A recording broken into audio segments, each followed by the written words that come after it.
As game masters, no matter what game we're playing, we almost always need some maps. World maps, region maps, city maps, dungeon maps.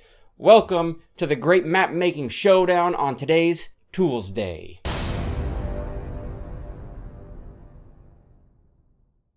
Hey fellow game masters, I'm Richard Quiner and welcome back to the Daily D20, your daily dose of all things tabletop role-playing games, helping you build your world and master your game. And today is Toolsday, so we're looking at 5 of the best map-making softwares out there available for you to use to build your world. Now before we get into these, I just want to say these aren't in a particular order, though I do have 2 favorites, which I will explain when we get there. But all of these softwares have a purpose, so you should really approach this as looking for the right tool for the right job. All that being said, let's just get into it with the most popular by far of world mapping softwares, Inkarnate. If you haven't heard of Inkarnate and you've been playing role-playing games, then you've probably been living under a rock, but that's okay, I'm here to tell you about it.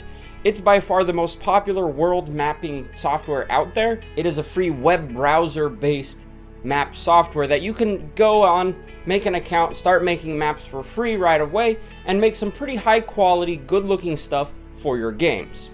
The process is pretty basic. You start in laying in your land masses, getting some shape to your continents or islands or whatever you're making, then paint the terrain, the different colors that might denote what kind of terrain it is. Then you have a bunch of symbols that you can throw on your map of varying sizes and shapes to give it some life and some depth and build your world that way. Inkarnate as a software is really cool. They have a free version and they have a pro version or a subscription-based service. The free version on its own is already really good. You have 100 different symbols, you have a map size that is pretty decent for a free service, and it saves your maps online and you can download them whenever you need them. The subscription service just takes that up a notch by giving you an even larger map size and 500 different symbols that you can use on your maps. The downside of this system, though, is the symbols are all created by Inkarnate. They're just a part of the service that you're paying for. So you find yourself stuck with whatever look they're actually pushing for their software. So it gets to a point where you can look at a map and know that it was made in Inkarnate just by looking at it. That being said, when you really look at the Inkarnate service, it is a great entry-level map-making tool for new GMs and even older GMs alike.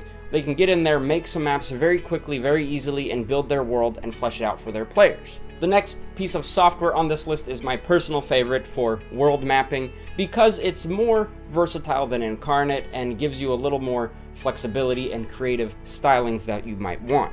And it is called WONDERDRAFT. Now, this is not a free program, this is not a subscription-based thing, this is a one-time purchase.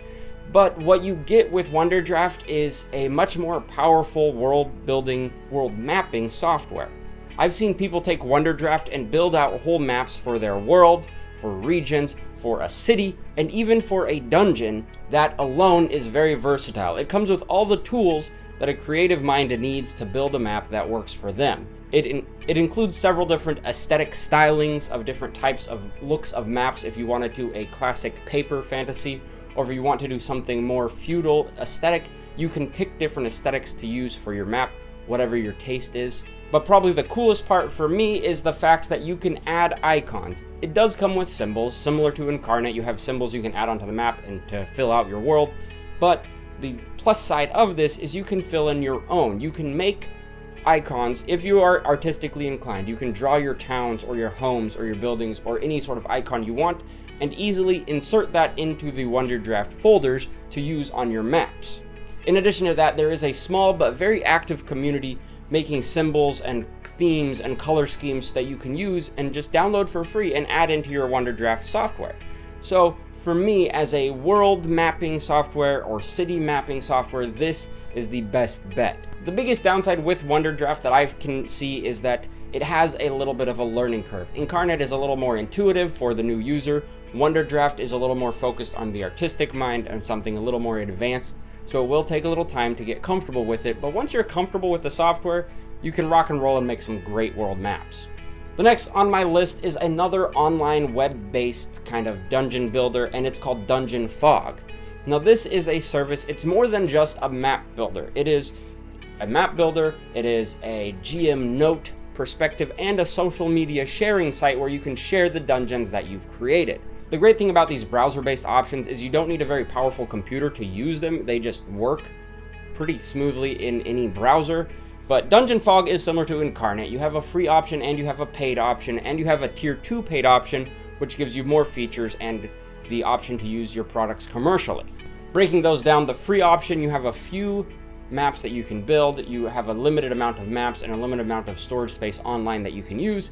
The paid version gives you more of everything, including unlimited storage online, unlimited maps, and a lot more options. And the tier 2 paid basically just means you can take your product and sell it if you would like, which for some people that is appealing and that's a good deal. It's $100 a year for the highest tier of the paid service, or it's $50 a year for the regular one, or $5 a month depending on how you want to pay for it. But of course, you always have the free option. Part of the appeal of Dungeon Fog is the real simple way of building dungeons. Everything's based on a grid. You can go a little in depth and make some different shapes, but mostly everything will be in kind of squares, and that's on the base level, that's really good and really easy to do. You can also add in a lot of different objects into your map. You can add in decorations, or you can add in doors or windows or portholes or anything you want into your maps.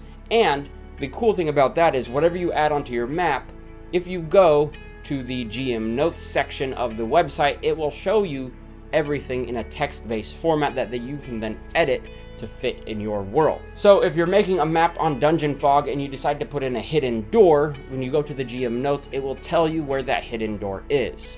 I've only really played with Dungeon Fog for a couple days. I do really enjoy the software. It's very intuitive and very easy to do, but I'm not a big fan of the subscription-based services.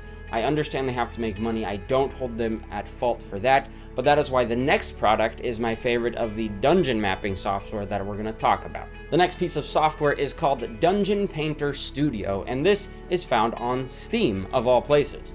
Now, before I get into this, I only played with this software for about a half an hour before deciding to write and shoot this video, and I loved it. That is why it's my favorite of the dungeon mapping software. It has some of the coolest features, a great community on Steam, and it's just really easy to use. And on top of that, it only costs $15 up front and you get it for life. As I opened up Dungeon Painter Studio, I immediately could figure out what I was doing. It had a really smooth interface, easy to use kind of system where you're dealing with squares and shapes and circles, and you can build out a nice dungeon relatively quickly with this Dungeon Painter Studio. It also has a system similar to Photoshop where it uses layers to determine what is seen first. Dungeon Painter Studio also includes tons of symbols and art assets that you can put into your maps to fill in the dungeons and make them really stand out and have some sort of artistic flair, which is great. But on top of that, as I mentioned before, they have a Steam community where it's small right now, but it is active, and there are 72 additional mods you can add onto the Dungeon Painter Studio that will give you more art assets to use. So for me, the top pick for dungeon mapping software is Dungeon Painter Studio. The top pick for world mapping is WONDERDRAFT. Now, between Dungeon Painter Studio and WONDERDRAFT, these are really good tools for building your world. You can map anything you want. You can have dungeons, cities, worlds, oceans, whatever you want to build, you can do in these two programs, which are my favorite that I will be using from now on. But there's one more I wanted to mention, and it is called Flowscape. Now, Flowscape isn't really a mapping tool. It kind of is, but it's not. It's actually considered a game. If you go to the website that sells it, it's itch.io, and it is considered a game by that people. It runs in the Unity game engine, so you know it's gonna look good. Now, as you'll see as I'm playing with this, it's kind of a weird system where it gives you a patch of terrain and then you can paint and fill in the world that you want. You can raise or lower the levels of the terrain, you can add trees, animals, water, change the lighting. You can do a lot with building a small little world of your own in Flowscape. Now, for some, this is a cool, peaceful activity. I do enjoy playing around in Flowscape and just building something a little cute and quaint. But for role-playing games, I believe this tool has a lot of potential. I haven't figured out the best way to use it yet. I'm kind of leaning towards the idea of make a cool terrain path or somewhere that the characters might fight in, take a cool screenshot of it, and then add some grid to that. But there's also the idea that you can take a cool shot and record some actual video of it and make a kind of a live map that you can use. So you have a lot of different options with Flowscape, and it's still in development. It's very early, they're still working on it. But I just wanted to point that out there and kind of get the word out about Flowscape, that there is so much you can do. And in addition to that, you go on Reddit, they have a Flowscape subreddit, and you can see some fantastic work that people are doing in this really small, really simple software. So that is kind of an honorable mention in this mapping showdown. So these are my opinions, but what map softwares do you like to use in building your world? Let me know in the comments below.